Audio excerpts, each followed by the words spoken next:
So let's start again. Yes, sir. So in the last section, or till now, we have learned how to calculate dimension with the help of formula. Okay, so हमारे पास कोई ना कोई formula होता था, and with the help of that formula we learned how to calculate dimension. Clear? But if you will talk about JEE and NEET exam, they don't ask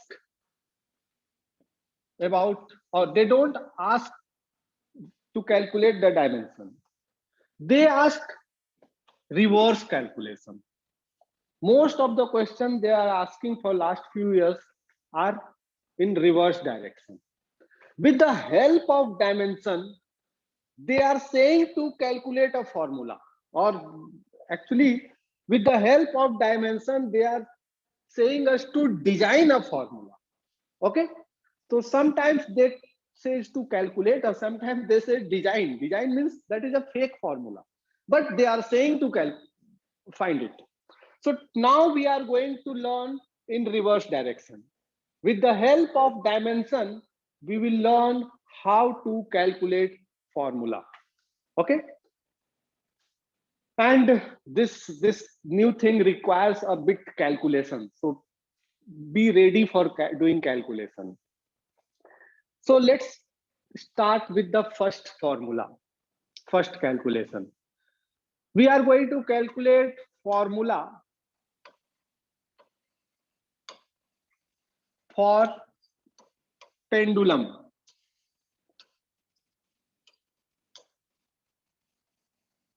Okay, pendulum, you all know what is pendulum. So we have to calculate a formula for time period of pendulum. We have to find a formula for time period of pendulum. So first we need to find a list कि formula किन किन चीजों पे depend करेगा. Okay, formula, what are the physical quantity on which the formula में depend. So first, जब भी हमारे पास पेंडुलम होता है नीचे एक बॉब होता है, so it could depend on the mass of Bob, the mass of this Bob. Second, it could depend the length of string, यहां से यहां तक. And it could depend on the gravity, because the pendulum oscillates due to gravity. If gravity is not there, it will not oscillate. I can't see any other physical quantity on which the time period may depend. Okay, we are just guessing. So we tried to find a formula for time period, and we have seen till now, we have seen that it may depends on mass, length, and gravity. Okay, so what we will do, we will just create a formula. We will just create a formula. Time period is equal to a constant k,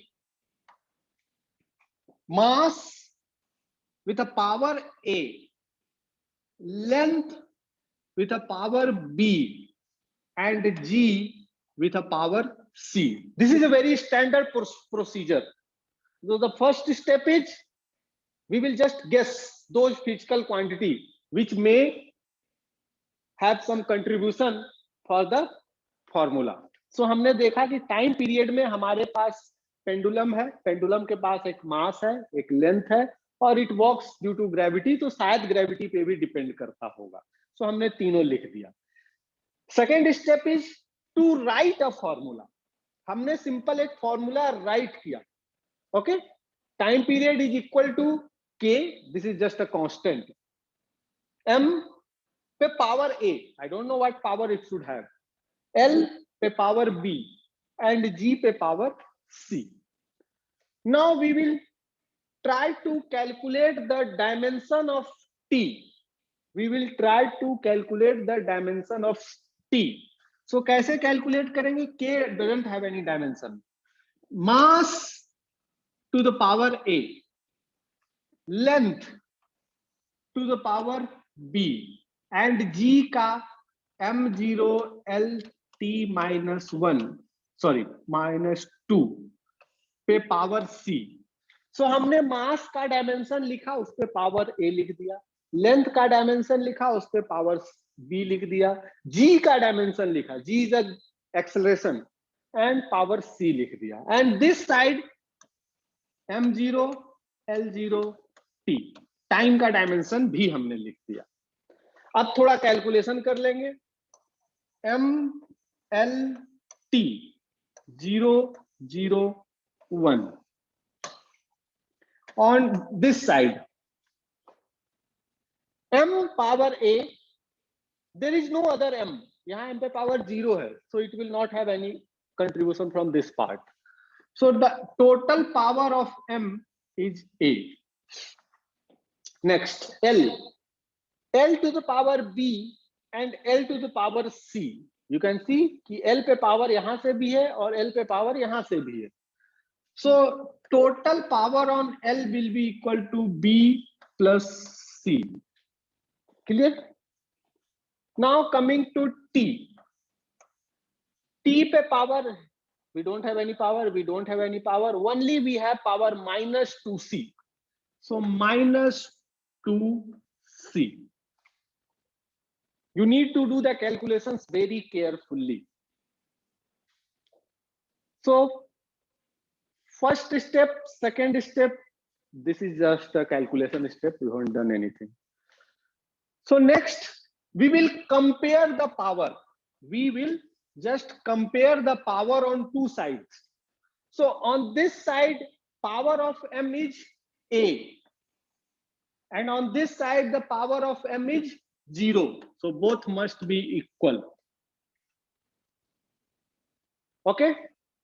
Next, on this side, the power of length is, sorry, the power of length is B plus C. On this side, the power of length is 0. Okay. Now coming to time. On this side, the power of time is minus 2C.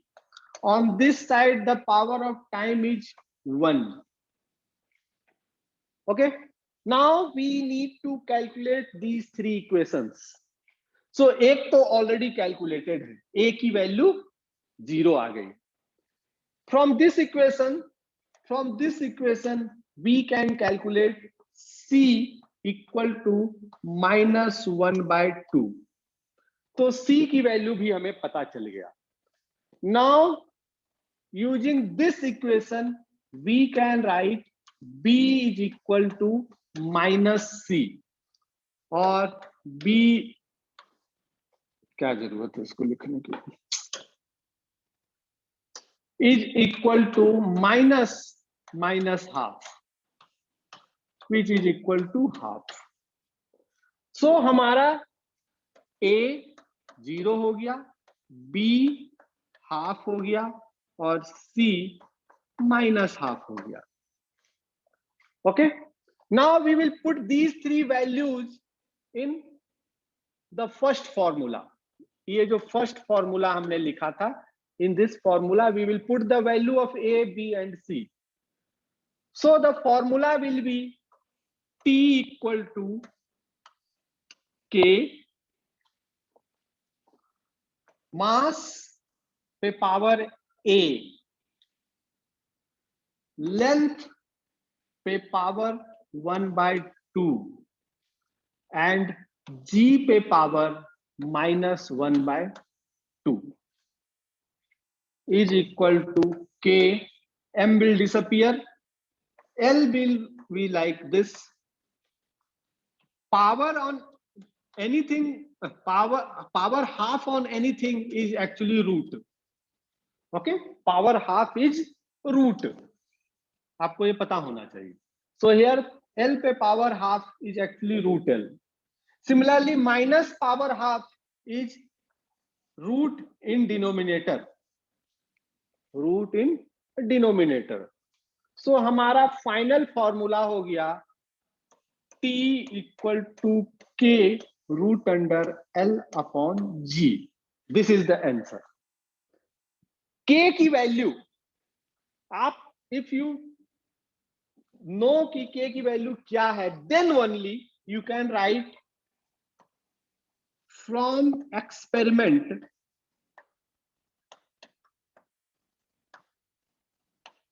we know that K is equal to 2 पाई. अगर आपको value पता है तभी ऐसा लिखेंगे. तो T will be equal to 2 pi root under L upon G. So ये हमारा फाइनल फॉर्मूला आ गया टाइम पीरियड ऑफ पेंडुलम. ठीक है, टाइम पीरियड ऑफ पेंडुलम.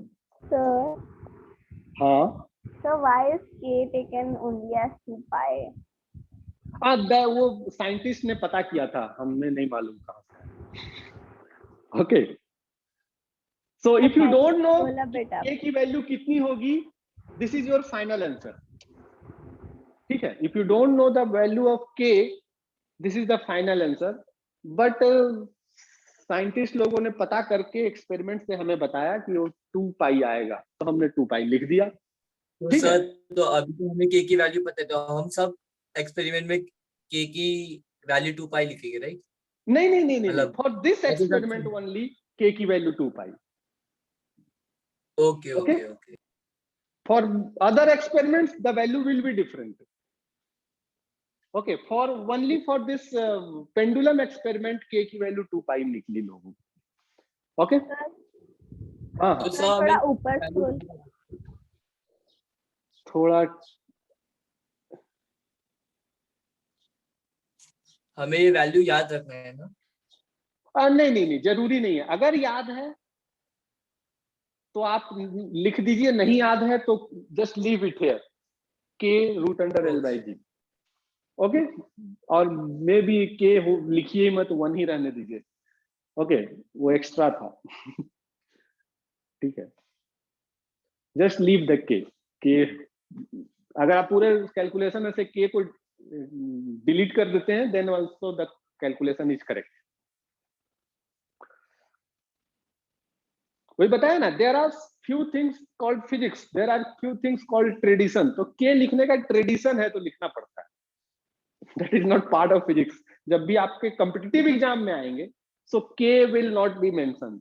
हाँ, बोर्ड एग्जाम्स में जब क्वेश्चन आएंगे, you need to write K. आपको वहां बोर्ड एग्जाम में ट्रेडिशन फॉलो करना बहुत जरूरी होता है, तो K लिखना पड़ेगा बोर्ड एग्जाम में. और K की वैल्यू नहीं लिखेगा तो चलेगा, but K you need to write here. Finished. आगे बढ़े. सभी का हो गया. चलिए, कोई नहीं बोल रहे, इसका मतलब हो गया. Sir 1 minute. यस सर, हो गया. जिनका नहीं हुआ है उनको बोलना चाहिए ना.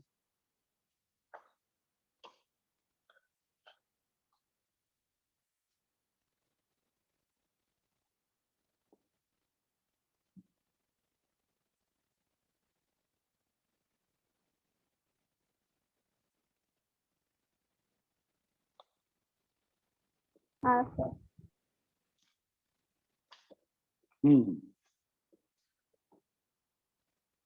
एक और फॉर्मूला बनाने की कोशिश कर. ये फॉर्मूला आपने तो पहले पढ़ा होगा.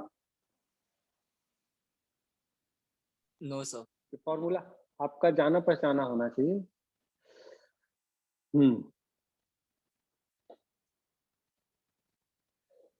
So let's try to derive one more formula.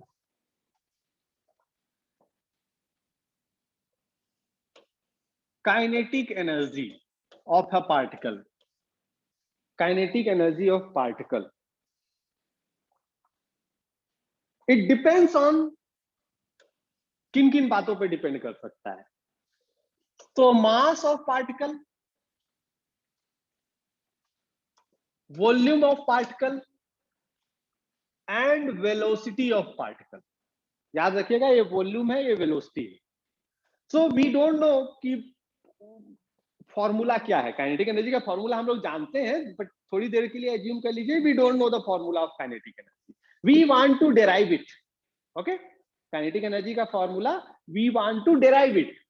सो हमारे पास एक पार्टिकल था जो मूव कर रहा था।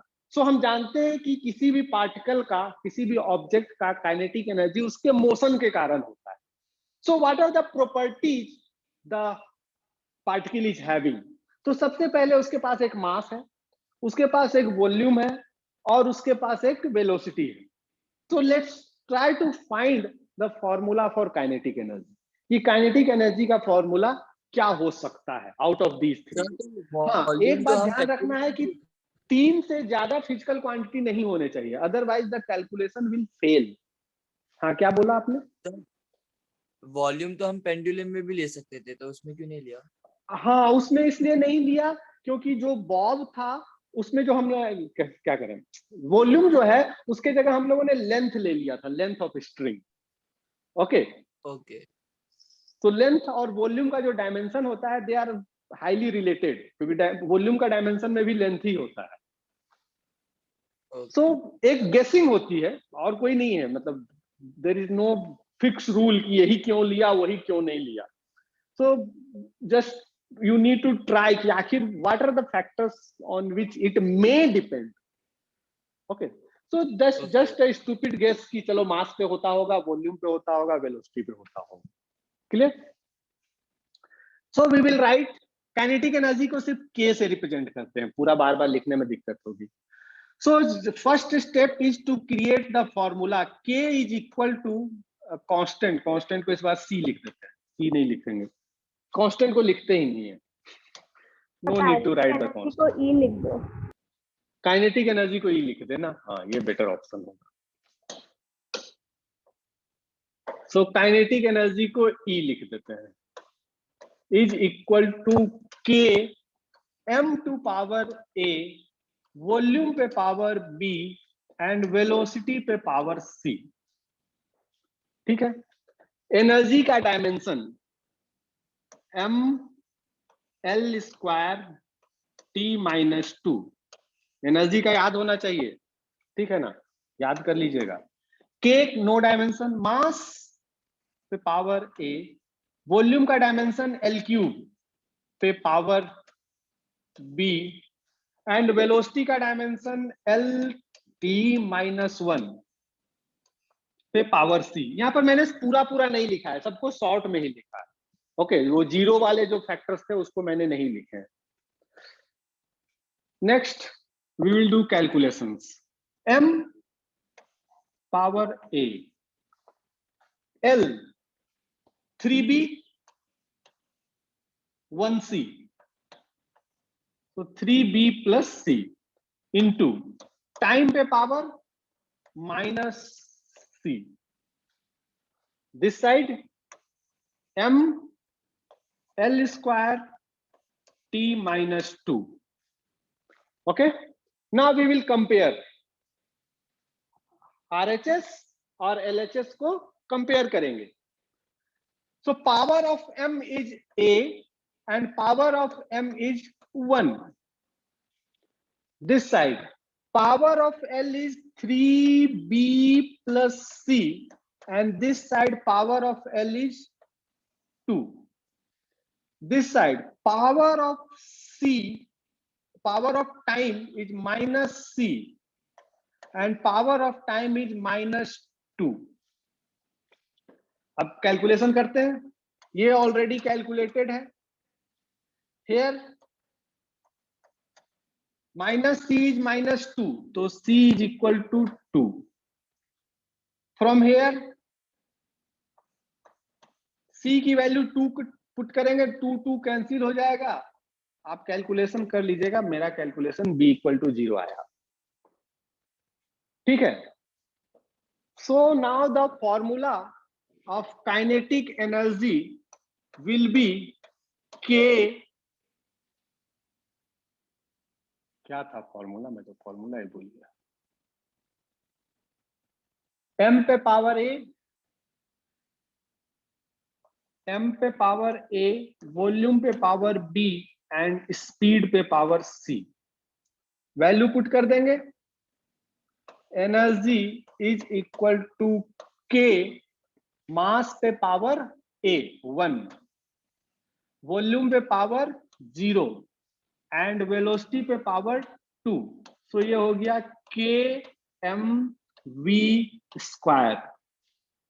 ठीक है। फ्रॉम एक्सपेरिमेंट k की वैल्यू आपको याद है कितनी? Half. Okay, so this time the value of k is half. तो काइनेटिक एनर्जी का फॉर्मूला हो गया half m v square. Exam में sometimes they will ask what is the demerit of dimension while calculating formula. तो आप ये मेंशन कर सकते हैं कि डायमेंशन हमको कांस्टेंट के बारे में कुछ नहीं बताता है। Okay, dimension doesn't tell us anything about the constant. Constant कहां से हमको पता चलता है? By doing experiments. एक्सपेरिमेंट करके हमें पता करना पड़ता है। ठीक है।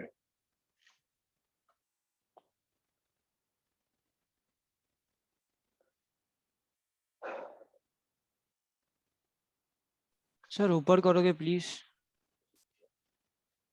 थोड़ा छोटा कर दे तो दिखेगा ना। चलेगा सर।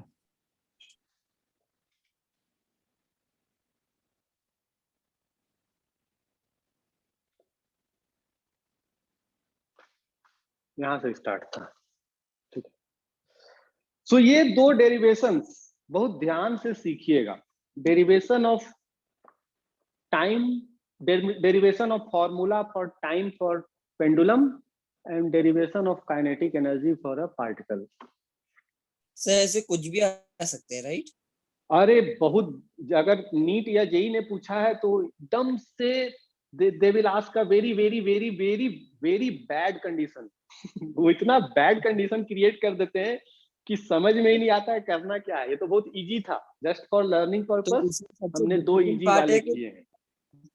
क्या? सबसे डिफिकल्ट पार्ट है कि स्टार्टिंग में जो अजम्पशन करना है वो राइट होना चाहिए, बस बाकी सब इजीली आ जाएगा। नहीं नहीं नहीं नहीं, during exam they will give you this list. ये लिस्ट दी जाएगी आपको। तो फिर तो Okay. कंपैरेटिवली इजी हो जाएगा राइट? हाँ, that's why I said step step step step, because if you will follow the steps everything will be easy। Yes okay okay, सिर्फ मुझे यहाँ लगा हमें पर वो थोड़ा गैस सा भी आपको करना मेहनत करने पड़ेगा। की। नहीं नहीं नहीं नहीं, this assumes these three quantity they will provide, they will always provide these three quantity। Okay, okay okay they will always provide these three quantity, that is the best part। कि वो तीन चीजें हमेशा दी रहेंगी। आपको सिर्फ दिक्कत कहाँ आती है?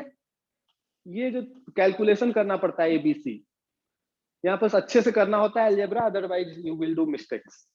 ओके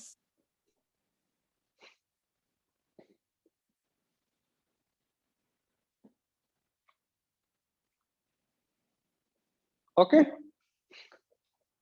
चलिए moving to last part. Last part मतलब पिछला वाला।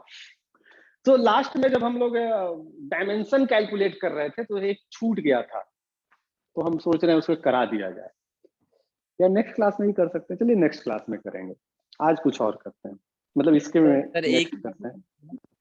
एक ही छूट गया था? एक ही नहीं था? नहीं, छूटा तो बहुत कुछ है बट एक इम्पोर्टेंट छूटा था। तो अगले क्लास में करेंगे। वो कर लेते हैं। ठीक है। So calculation of dimension, sorry, derivation of formula with the help of dimension. एक दो एग्जांपल हम लोगों ने किए हैं। एक और एग्जांपल करते हैं, बुक में देखते हैं। हाँ, यहाँ बुक में एक दिया हुआ है। The frequency of stretched string. Stretch string means एक रस्सी है, गिटार की स्ट्रिंग है, गिटार की स्ट्रिंग है। इसका फ्रीक्वेंसी डिपेंड करता है टेंशन। टेंशन बुक में दिया हुआ होता है तीनों, length, and mass per unit area, mass per unit area, तो फॉर्मूला बनाना है। पहले आप लोग ट्राई कीजिए, इसका डायमेंशन मैं लिख देता हूं, मास पर यूनिट एरिया यानी मास L -2। So dimension of mu हमने बता दिया। This is length, this is tension. Tension क्या होता है? Tension is actually force. So tension का डायमेंशन, अभी टेंशन T हो जाता है, टाइम भी T हो जाता है, MLT-2। This is the dimension of tension. Tension को TE लिखता हूं, नहीं तो टाइम और टेंशन आपका गड़बड़ हो जाएगा। So frequency of string of guitar depends on tension, length and mass per unit area, and you have to derive the formula। एक बार ट्राई कीजिए, गलत ही होगा कोई दिक्कत नहीं, just try. After 5 minutes I will give you the solution। Sir वो sir मैंने खाली फ्रीक्वेंसी लेना है ना 1 अपॉन ये वाला उसका। हाँ हाँ, frequency 1 L upon T। L length is L is length, T is tension. Tension का डायमेंशन हमने लिख दिया है, सभी का लिख देता हूं। फ्रीक्वेंसी का dimension T-1, M0 L0 T-1। Length का डायमेंशन तो आपको पता ही है, ठीक है। तो फ्रीक्वेंसी का डायमेंशन, लेंथ का डायमेंशन, टेंशन का डायमेंशन और मास पर यूनिट लेंथ का डायमेंशन, जिसको लीनियर मास डेंसिटी नहीं, हाँ लीनियर मास डेंसिटी कहते हैं शायद।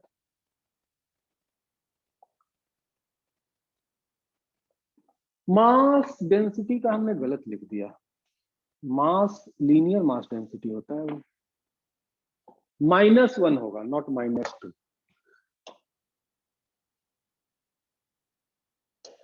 म्यू का dimension ML-1, linear mass density है, मास पर यूनिट लेंथ।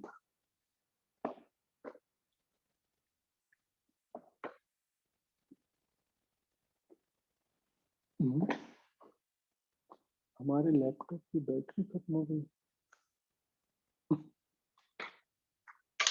कितना टाइम बचा? चलिए इतना तो चल जाएगा।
Sir k root t root l upon root m.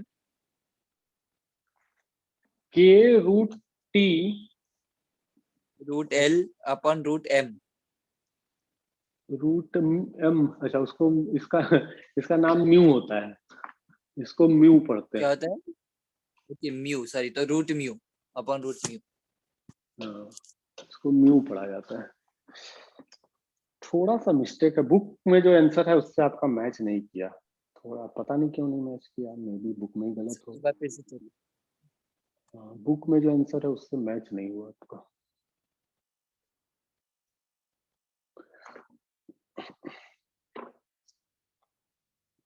मैंने कहा ना वो बीच में जो अलजेब्रा होता है ना छोटा सा, वही मिस्टेक्स होता है। अलजेब्रा बहुत रिस्की है।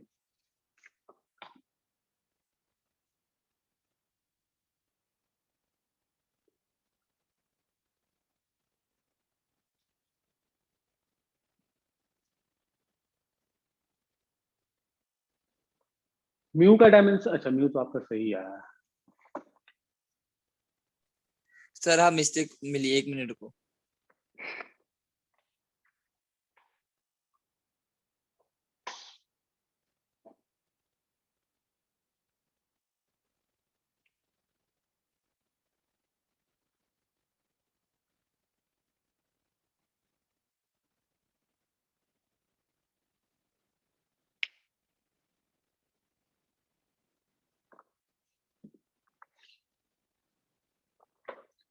तो चलिए धीरे धीरे मैं भी एक एक स्टेप लिखता हूं।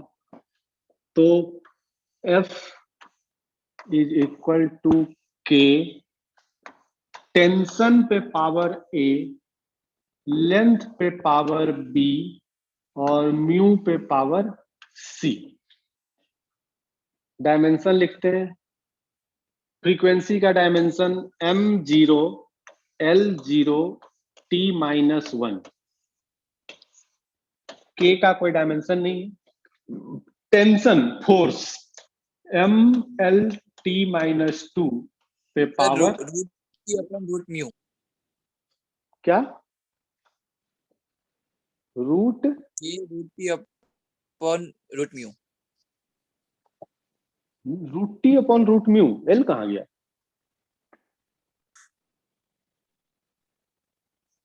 आपका एल तो इस बार गायब ही हो गया, आंसर में एल है। देखते हैं। m l t-2 लेंथ का सिर्फ लेंथ पे पावर b और म्यू का क्या है, m l-1 पे पावर c। ओके, सो मास यहां है और मास यहां है। सो m पे पावर a और m पे पावर c, सो m पे पावर a प्लस c हो गया। नेक्स्ट लेंथ, लेंथ पे पावर a, लेंथ पे पावर b और लेंथ पे पावर -c। यहां -1 है तो -c हो जाएगा, मल्टीप्लाई हो। नेक्स्ट t, t पे पावर -2a एंड t पे पावर और है ही नहीं। बस ये ओके, यस। बस इतना ही है। इधर का भी लिख देते हैं। m पे पावर 0, l पे पावर 0, t पे पावर -1। अब करते हैं calculation. So a plus c equal to 0। मैंने कहा ना कि बहुत ही बैड क्वेश्चन होता है। बैड क्वेश्चन का मतलब ये इक्वेशन बहुत बैड होता है और कुछ नहीं है। a plus b minus c equal to 0, -2a is equal to minus equal to how much, 1/2। Yes sir. a equal to 1/2। a plus c 0 है तो c इज इक्वल टू -1/2। कोई दिक्कत? a की वैल्यू यहां पुट करेंगे तो c हमारा -1/2 आ जाएगा। यस सर, इतना ऑब्वियस है। राइट।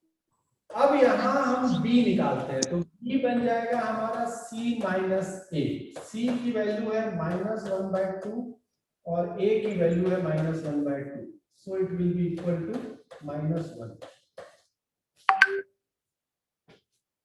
तो a हो गया हाफ, b हो गया -1 और c हो गया -हाफ। ठीक है, तो फॉर्मूला बन गया फ्रीक्वेंसी का k tension length mu a b c। So k into t पे पावर हाफ, l पे पावर -1 और म्यू पे पावर -हाफ। सजा देंगे। So k root under t, नीचे l और रूट अंडर म्यू, -1 पावर नीचे +1 हो जाएगा। So k upon l root under t upon, ये हो गया फ्रीक्वेंसी का फॉर्मूला। ठीक है, क्योंकि आपने ये चैप्टर पढ़ा नहीं है तो k की वैल्यू आपको नहीं पता है, अदरवाइज मैं जानता हूं k की वैल्यू हाफ होती है। ठीक है, आपको नहीं पता है k की वैल्यू कितनी होनी चाहिए। सो फ्रॉम एक्सपेरिमेंट k की वैल्यू हाफ है, but no need to put the value. आपको एग्जाम में भी k की वैल्यू कभी नहीं पूछेंगे। ठीक है, तो गलती कहाँ थी? एल फाइंड आउट करने में मैंने a माइनस c था, तो 1/2 माइनस ऑफ माइनस ये होएगा ना, मैंने मतलब उधर गलती कर लिया अलजेब्रा में।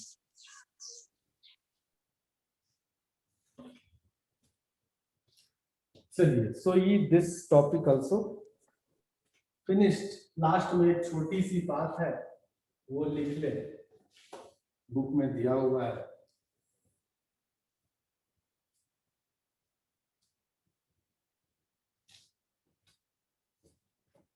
सो limitations of dimensional मेथड। तो जो मेथड हम लोगों ने सीखा dimensional method, this method is having some limitations.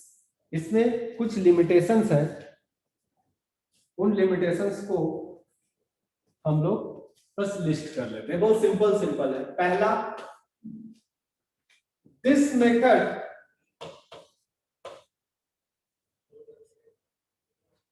does not give value of dimension less constant। तो जो k है, k की वैल्यू ये नहीं बता पाता है। डायमेंशन की स्पेलिंग तो पता नहीं क्या है।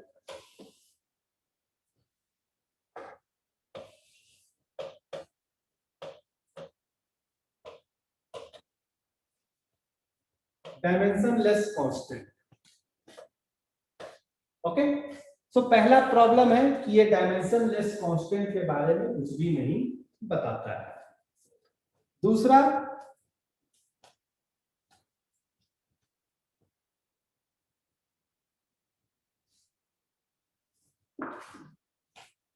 this method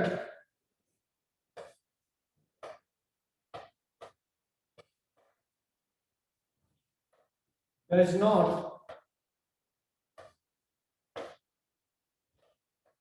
derive relations for trigonometry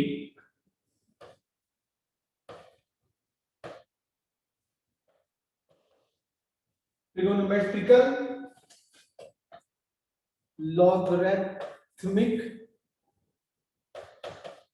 and exponential functions.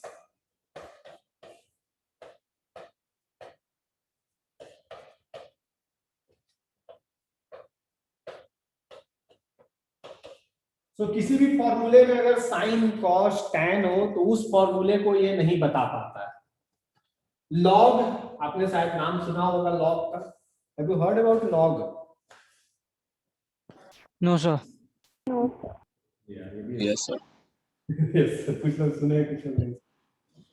So whenever I will take a class on mathematics, means mathematics for physics, in that class I will try to teach you logarithmic, but it is not easy to learn, but कोशिश करेंगे थोड़ा बहुत जान जाने की। Exponential का मतलब होता है पावर, समथिंग पावर समथिंग, तो वैसे फॉर्मूले के बारे में भी ये कुछ नहीं बता पाता है। तो in these cases it fails, ये फेल हो जाता है। थर्ड,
तो ये